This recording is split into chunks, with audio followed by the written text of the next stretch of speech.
গো, কি অবস্থা তোমাদের? আশা করছি ভালো আছো, সুস্থ আছো। আরে আমিও ভালো আছি। দেখো না, সকাল থেকেই আজ আমাদের এখানে বৃষ্টি পড়ছে। সেই ভোরবেলা উঠলাম, 4:30-5টার মতো বাজে, চোখে আর ঘুম নেই। উঠেই না এই 2-3টে আম পেলাম, গাছ থেকে পড়েছিল ঝড় বৃষ্টির দিনে। আর এই দিকে আমার ছেলে কিন্তু বুঝে যায় যে মা উঠে পড়েছে ঘুম থেকে। দেখো, একটা ব্যাঙ নিয়ে হাতের মধ্যে বলছে মা চকলেট খাবো। ঘুম থেকে উঠে ওর এই চকলেট খাওয়াটা একটা অভ্যাস হয়ে যাচ্ছে দিন দিন। চাইছি সেই অভ্যাসটা যাতে তাড়াতাড়ি কমে যায়, কিন্তু বাচ্চা তো ওটা এরম জাস্ট বলে, আমরা কিন্তু দিই না। আর এই দিকে দেখো, আমি ভিজে ভিজে ভাবলাম ঘুম আর কিছুতেই আসে না। আজ ভীষণ ছোটোবেলাটাকে মিস করছিলাম জানো। সেই আম বাগানে আম কুড়োনো, ঝড় বৃষ্টি হলে দৌড়ে যাওয়া, গাছ থেকে আম কুড়োনো একটা আলাদা রকমের ব্যাপার। এখানে বাসনগুলো রেখে দেখি যে আবার আম পড়েছে। কিন্তু আয়ান যেহেতু বিশেষ করে খাওয়ার জন্য কান্নাকাটি করছিল, সেই কারণে ভাবলাম না, চটপট করে আগে আমি ভালো করে হাত মুখগুলো ধুবো, ফ্রেশ হবো, তার আগে চলো বাসনগুলোকে আমি ধুয়ে নিই, যেহেতু ভিজে গেছি। আর আমাদের বাড়িতে যেহেতু জনসংখ্যা বিশাল বড়, তো সেই কারণে কিন্তু মোটরের জলটা একটু পরে আর পাওয়া যাবে না। তো সেই জন্যই কিন্তু আমি এবার চটপট করে বাসনগুলোকে ধুয়ে নিলাম। আর এইদিকে আমার ছেলে যে ব্যাংকটা নিয়ে খেলছিল, সেইটাই কিন্তু তোমাদের সাথে আমি শেয়ার করলাম। এইদিকে সোনা ছেলেকেও দিয়েছি আমি ব্রাশ করতে, আর এইদিকে আয়ানও ব্রাশ করছে। এখানে টিপটিপ করে বৃষ্টি দেখছে। আয়ান অনেক ম্যাচিওর জানো। আজ মেয়েটা এখন শান্ত হলো। নে জলটা আগের দিকে দেখো। আয়ান ব্রাশ করা, ব্রাশ ব্রাশ ব্রাশ করা না, ভাওটা সাপটা ঢুকে যাবে। তাদের ব্রাশ কর, ব্রাশ। এদিকে দেখো আমার দিকে। বৃষ্টির দিনে গ্রামের বউরা কিন্তু এই সুযোগটাই খোঁজে জানো, কখন একটুখানি তারাজগুলো হাতের শেষ হবে আর একটুখানি স্বস্তি পাবো। আর এই যে বৃষ্টির দিন, আগে যখন বিয়ে হয়েছিল না, তখন এই বৃষ্টির দিনগুলোতে আমরা কত রকমের ড্রয়িং করতাম, কত রকমের কবিতা লিখতাম, আম করতে যেতাম, বৃষ্টির দেখে ভিডিও করতাম, কত কিছু, তাই না? আর এখন এই যে দেখছো ভিজে ভিজে কাজ করছি, এর মধ্যে আবার আলাদা রকমের আনন্দ। আমি পুরো ভিজে টিজে একসা হয়ে গেছি। এইবার দেখো বৃষ্টিটা হালকা পরিমাণে কমেছে। আর চলো এখন আমি এই যে তালা আর কি খুলবো, তার আগে কিন্তু ফ্রেশ হয়ে গেছি। হ্যাঁ, এখানে আমি তালাটা খুলছি, আর বৃষ্টির জলটা আমার ঘরের আগে দিয়ে কতটা পরিমাণে জমে গেছে দেখেছো।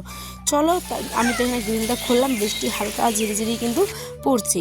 আর এই যে আমার নাইটি আর প্লাস হচ্ছে একটা টাওয়েল, যেটা ভিজে গেছিলো সেটাকেই জল দিয়ে জাস্ট ধুয়ে নিচ্ছি, কারণ মোটরের জল প্রায় একদম শেষের পথে। টিউবওয়েলটা আছে, কিন্তু মোটরের জলে কাজ করে যেহেতু বেশি অভ্যস্ত, টিউবওয়েল আর যেতে ইচ্ছে করে না, ওদিকে যেহেতু প্রচুর কাদা, তো সেই জন্য। আচ্ছা, তোমাদের কোথায় কেমন ওয়েদার গো? বৃষ্টি কেমন পড়ছে অবশ্যই কিন্তু জানিও। আমাদের উত্তর দিনাজপুরে কিন্তু বিগত কয়েকদিন ধরেই টানা রৌদ্র দিল, এখন আবার দেখছি বৃষ্টিও হচ্ছে। আর এই যে এখানে আমি টাওয়েলটাকে কিন্তু দিব হচ্ছে গ্রিলের মাথার উপরে। দেখো কারণ কি বলো তো, আমার ঘরের বারান্দার যে দড়িটা কাপড় শুকাতে দিতাম, সেটা কিন্তু ছিঁড়ে গেছে, তাই ওইখানেই দিচ্ছি। এবার বাজে 8:30 মতো। তো এখন দেখছি যে রৌদ্র উঠে গেছে বলে কিন্তু ভাত তরকারিটাও কিন্তু বসিয়ে দিলাম। হ্যাঁ, এখানে বসালাম ভাত, আর করব হচ্ছে ডিম আর আলুর ঝোল। আজ যেহেতু বৃষ্টি পড়ছে, তাই ভাবলাম কেননা চলো ডিম আলুর ঝোলই করা যাক। আর রোদ যেহেতু উঠেছে, তাই আমি এখানে আগে নাইটি, তারপরে হচ্ছে আমার যে 2টা নাইটি ছিল সেটা, আর হচ্ছে কি আমার কাপড়গুলো যেগুলো ছিল সেগুলোকে ভালো করে দিয়ে দিলাম হচ্ছে রোদ্রে। আচ্ছা, তোমাদের কি হয়েছে বলো তো? তোমরা গতকালকের ব্লগটা কিন্তু অনেকে দেখোনি, আমার কিন্তু মনটা ভীষণ খারাপ হয়েছে। প্লিজ যাও একটিবার গিয়ে ভিজিট করো, আর অবশ্যই ব্লগটা কেমন হলো জানিও।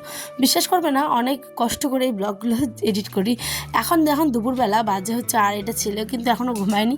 আর আজ যেহেতু আমাদের মহরমের আর কিন্তু 10মি, তো আমরা একটা জায়গায় যাওয়ার আছি, গেলে কিন্তু আগামীকালের ব্লগে তোমরা মহরমের আমাদের ডিটেলসটা দেখতেই পাবে।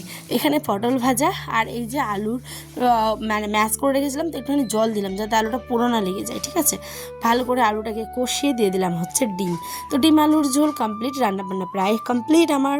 বন্ধুরা, রান্নাবান্না তো হয়ে গেল। এখন এসেছি হচ্ছে আমাদের বাড়ির পিছন দিকটা, যেখানে যে কালো লালুরা থাকে, এই যে আলু। আচ্ছা, কালু খাচ্ছে দেখো। আর এই যে, তো এখান থেকে কিছু লেবু তুলে নিয়ে যাবো, যেহেতু ডিম আলুর ঝোল, পাঁপড় ভাজা, পটল ভাজা এগুলো করলাম, তো লেবু দিলে একটু ভালো লাগবে। তাই যে গাছটাতে দেখো কত, এই গাছটা তোমাদের সাথে কতবার শেয়ার করেছি, এই গাছটার সাক্ষী তোমরাও, তাই না? তো চলো এই গাছটা থেকে এখন লেবু পারবো। তো চলো, দিকে যে আছে, এই তো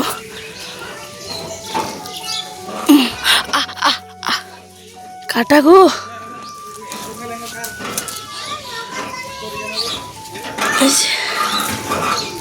দেখো এই যে লেবু, ঝিরিঝিরি বৃষ্টি আর গরম গরম ভাত সাথে লেবু কার খেতে ভালো লাগে না বলো তো। খিচুড়ি করতে চাইছিলাম কিন্তু আয়নের বাবারা যেহেতু সর্দি কাশি আর আয়নেরও, সেই কারণে খিচুড়িটা স্কিপ করে গেলাম। তাই এই যে আমাদের আজ এইটাই রান্নাবান্না, পাঁপড় ভাজা, এখানে লেবু, সাথে পটলের ভাজা, আর এদিকে হচ্ছে ভাত, ডিম আলুর ঝোল। তো কেমন লাগলো ব্লগ অবশ্যই কিন্তু জানিয়ে, ঠিক আছে। তো আজ বিদায় নিচ্ছি, দেখা হবে আবার নতুন কোনো ভিডিওতে। ততক্ষণ সকালে ভালো থেকো, সুস্থ থেকো, সাবধানে থেকো।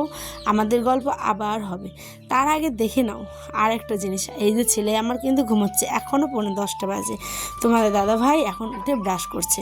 এখন সবাই মিলে খাবো, আর তোমাদের সাথেও আগামী দিনের ব্লগটা আবার শেয়ার করব। আগামী দিনের খুব সুন্দর একটা ব্লগ আসবে জানো, আমাদের Muharram special blog. So bye, সবাই ভালো ভালো থেকো, টাটা।